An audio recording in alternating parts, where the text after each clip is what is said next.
Assalamualaikum, ketemu lagi dengan aku Indah Surori. Dan di video kali ini, itu tuh kemarin aku udah ngupload kan video tentang pertanyaan-pertanyaan kalian di kolom komentar video sebelumnya. Dan di video kali ini, aku bakalan ngejawab lagi nih pertanyaan-pertanyaan kalian di video aku kemarin. Jadi sebenarnya tuh rencananya tuh aku mau bikin video besok, cuman karena berhubung udah ada beberapa pertanyaan yang masuk, jadi di video kali ini aku bakalan ngejawab pertanyaan ini dulu ya teman-teman. Langsung aja kita jawab pertanyaan-pertanyaannya ya. Nah ini tuh pertanyaan pertama dari Yuda Diana. Kak, kalau misalnya hiperhidrosis mempengaruhi nilai kesehatan nggak? Nah teman-teman, hiperhidrosis ini tuh adalah keringat berlebihan ya. Jadi biasa tuh di tangan kita tuh basah banget, kaki kita basah banget.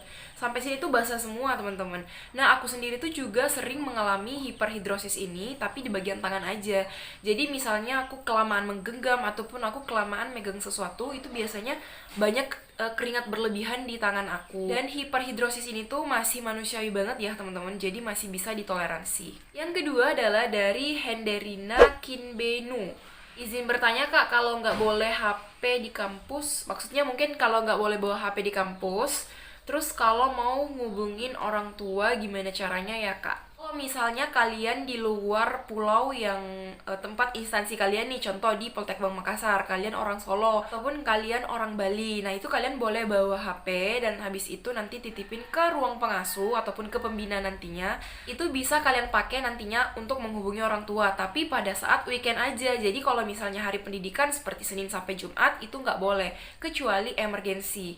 Nah ini tuh secara umum ya teman-teman, kalau misalnya terkadang ada kebijakan-kebijakan dalam situasi tertentu. Nah, seperti saat ini kan udah aku jelasin sebelumnya sih. Kalau misalnya parah-parahnya COVID kemarin, itu tuh mereka diperbolehin menggunakan handphone. Tapi itu karena mereka 4 sampai 5 bulan apa 3 bulan itu nggak boleh keluar asrama sama sekali. Jadi mereka benar-benar diisolasi di dalam dengan reward ataupun dengan kebijakan boleh menggunakan handphone. Ini untuk kebijakan masing-masing instansi ya, jadi nggak semua instansi itu menerapkan kebijakan seperti itu. Tapi kalau untuk secara umum ataupun normal day ataupun hari normal lainnya, itu secara umumnya nggak boleh sama sekali bawa HP. Untuk orang luar yang mungkin gak ada kerabat di sekitar situ, kalian bisa titipin ke ruang pembina ataupun ruang pengasuh dan bisa dipakai ketika weekend ataupun long weekend. HP itu nggak boleh digunakan di hari-hari akademik seperti Senin sampai Jumat, kecuali emergensi dan kecuali atas seizin pembina yang dititipin, seperti itu. Tapi jangan khawatir teman-teman, ada yang bilang kak nggak ada kerabat di sana, kak gini-gini. Jadi tingkat 1 itu nanti 3 bulan pertama atau tergantung instansi itu bakalan nggak boleh keluar asrama sama sekali.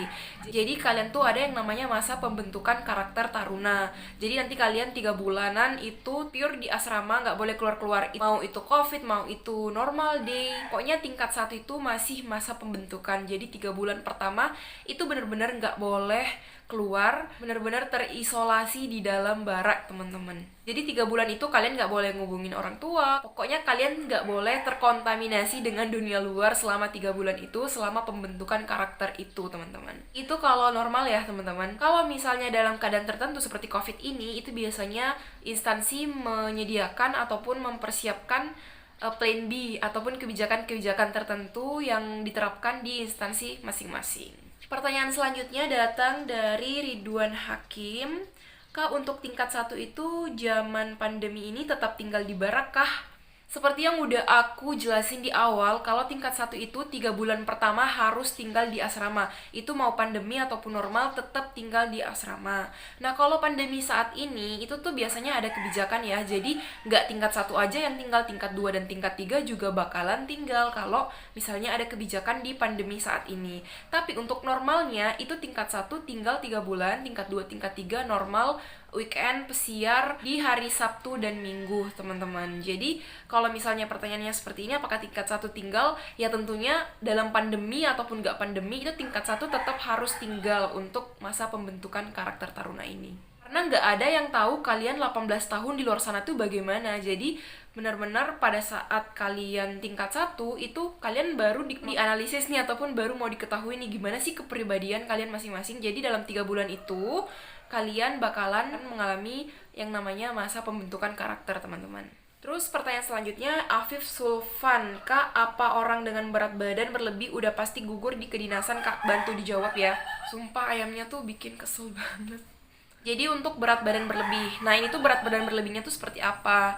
Kalau misalnya overweightnya itu yang masih bisa ditoleransi itu nggak apa-apa. Kecuali kalian yang udah aku jelasin sebelumnya itu tentang bawa badan aja tuh ngap-ngapan itu udah fix nggak bisa ditoleransi lagi. Tapi kalau misalnya overweight kalian masih bisa ditoleransi, ataupun kalian bisa mengikuti aktivitas normal walaupun dengan overweight yang mungkin nggak terlalu parah ya teman-teman, itu masih bisa ditoleransi. Terus pertanyaan selanjutnya adalah Kurniawan Sulistianto. Ini tuh pertanyaannya banyak banget, mau tanya ke apakah sekolah mungkin ya, kedinasan diizinkan membawa laptop. Nah teman-teman, di sini tuh aku mau ngejelasin secara umum ya untuk laptop ini. Jadi untuk laptop itu untuk tingkat 2 dan tingkat 3 itu udah pasti boleh bawa laptop, kecuali tingkat 1. Tingkat 1 ini tuh belum diperbolehkan ya bawa laptop, karena yang udah aku bilang sebelumnya, kalian tuh ada yang namanya masa pembentukan karakter. Jadi nanti kalian tuh bawa laptopnya beberapa bulan kemudian, ataupun nanti pada saat kalian udah diizinkan ataupun udah dirilis nih menggunakan laptop. Nah itu baru kalian boleh minta tolong ke orang tua untuk membawakan laptop ke kalian. Tapi untuk pertama masuk nih tingkat 1, kalian baru melakukan penyerahan calon taruna, itu kalian nggak boleh bawa laptop dulu teman-teman. Jadi pada saat kalian mau masuk itu nanti kalian dikasih list apa aja yang boleh kalian bawa, dan yang boleh kalian bawa itu hanya di list itu. Jadi di luar list itu nggak boleh kalian bawa. Jadi cukup jelas ya teman-teman, nggak boleh bawa laptop untuk tingkat 1. Nanti beberapa bulan berjalan akademik itu nanti kalian bakalan dikasih tahu sama manajemen ataupun pengasuh bahwa kalian udah boleh bawa laptop saat itu. Nah itu untuk normal day ya teman-teman. Kalau untuk COVID ini itu biasanya instansi itu menerapkan kebijakan boleh bawa laptop, boleh bawa HP ataupun sebagainya. Tapi menurut aku ya, karena ini udah mau normal day nih, itu tuh bakalan akan berlaku seperti yang udah aku jelasin sebelumnya. Kalau misalnya nanti udah berjalan beberapa bulan akademik baru kalian diizinin untuk membawa laptop. Intinya jangan bawa laptop dulu, nanti ada waktunya kok, beberapa bulan kemudian kalian udah melakukan akademik, itu kalian baru diizinin untuk bawa laptop. Terus ada pertanyaan lagi nih dari Muhammad Fadil. Izin bertanya Kak, apakah benar Taruna Poltek Bank Makassar akan dapat uang saku saat di tingkat 2? Jadi teman-teman, bukan Poltek Bank Makassar aja ya, Medan, Surabaya, Palembang, STM Curug, pokoknya tingkat 2 itu masa on the job training teman-teman. Ada yang namanya on the job training, jadi kalian itu melakukan praktek di bandara-bandara, seperti kalau misalnya kalian ATC ataupun Komtelnav, itu kalian prakteknya di Airnav Indonesia. Kalau kalian mungkin teknik TLB, kalian prakteknya di Angkasa Pura. Sedangkan untuk TPU, teknik pesawat udara, itu biasanya dia prakteknya di bandara-bandara yang memang ada teknisi pesawat udaranya, seperti di Batam ataupun di Curug. Itu kalian bakalan praktek di situ. Jadi prakteknya itu dilakukan di tingkat 2. Nah, ketika kalian melakukan on the job training ataupun OJT ini, itu kalian bakalan mendapatkan uang saku. Biasanya 800 sampai 1 juta per bulannya. Itu bakalan kalian dapet tuh yang namanya uang saku. Tapi pada saat on the job training aja ya, bukan pada saat akademik biasa di kampus. Kalau akademik biasa di kampus itu kalian nggak dapet. Jadi kalian dapatnya pada saat tingkat 2 kalian melakukan on the job training aja. Tingkat 3 juga ada kok, 31 aku juga melakukan on the job training kemarin, dan itu tetap dikasih uang saku teman-teman. Nggak tahu ya kalau nantinya ini itu udah naik kayaknya 1,2 ataupun 1,3. Tapi dulu tuh emang ada yang 800 sampai 1 juta per bulannya, teman-teman. Pertanyaan selanjutnya itu dari Nebis Major. Bobot SKD dan SKB masing-masing berapa persen? Nah, kalau SKD itu 60%, SKB itu 40%. Itu dari perencanaan si pencatat. Tapi untuk secara keseluruhan itu tetap diakumulasi ya teman-teman. Jadi intinya ketika kalian memaksimalkan semua tes, insya Allah kalian bakalan lulus. Tapi kalau misalnya SKD kalian tinggi tapi di tes-tes selanjutnya itu kalian nggak memaksimalkan, itu bisa jadi pertimbangan kalian dikalahkan dengan yang nilainya maksimal teman-teman, seperti itu. Jadi jangan berpatokan sama 60% 40% ya teman-teman. Intinya kalian kalau udah maksimal semua, karena nilainya tuh akumulasi bukan per tes, dan aku yakin kalian udah menunjukkan semaksimal mungkin dari diri kalian. Ini pertanyaan selanjutnya dari Teresia Tati. Izin bertanya Kak, kalau sekolahnya misal di PIP Makassar, sedangkan saya orang Solo, terus kalau nggak boleh bawa HP dititipin di mana Kak? Kan nggak ada saudara di sana, sama bawa laptop boleh tidak Kak? Nah, ini tuh pertanyaannya tadi udah aku jawab ya, kalau HP itu bisa dititipin ke ruang pengasuh ataupun pembina. Dan kalau misalnya ada emergensi, kalian bisa menelpon orang tua kalian dari ruang pembina, itu atas izin pembina ya teman-teman. Jadi HP kalian kalian tuh nggak bisa bawa ke barak. Jadi kalian kalau mau nelponnya di ruang pembina. Dan seperti yang udah aku bilang sebelumnya, kalian tenang aja. Nanti kalian pada saat melakukan pada tukar, kalian keluar nih weekend pertama, yang 3 bulan nggak pernah weekend, dan kalian weekend pertama, itu kalian bakalan punya banyak banget saudara. Dan apalagi PIP Makassar ya, PIP Makassar tuh kebanyakan emang orang Makassar, dan itu tuh rata-rata kan PIP Makassar tuh di Salodong lokasinya. Nah, di Salodong itu kampung nelayan. Di kampung nelayan itu banyak banget taruna-taruna.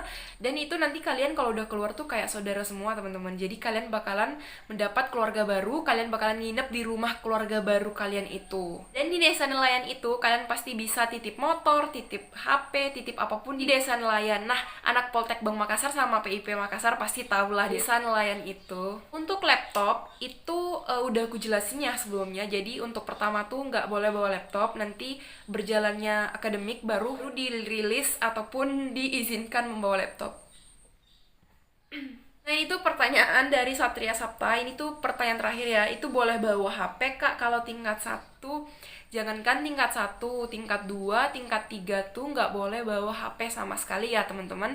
Kecuali yang udah aku bilang sebelumnya, itu ada kebijakan dari instansi. Karena kemarin parah-parahnya COVID, itu mereka diizinin dengan catatan nggak boleh keluar asrama selama 4 bulan, bahkan 5 bulan teman-teman. Jadi kalau misalnya hari normalnya, itu nggak boleh sama sekali tingkat 1, tingkat 2, dan tingkat 3 pun, tingkat 4 bahkan, itu nggak boleh teman-teman. Nah teman-teman, hanya itu yang bisa aku sampaikan seputar pertanyaan-pertanyaan kalian. Mohon maaf banget kalau misalnya ada kata-kata yang nggak kalian terima, ataupun ada beberapa kesalahan atau kekeliruan di video kali ini. Di sini tuh pure aku ingin berbagi sama kalian. Dan terima kasih sudah menonton. Assalamualaikum.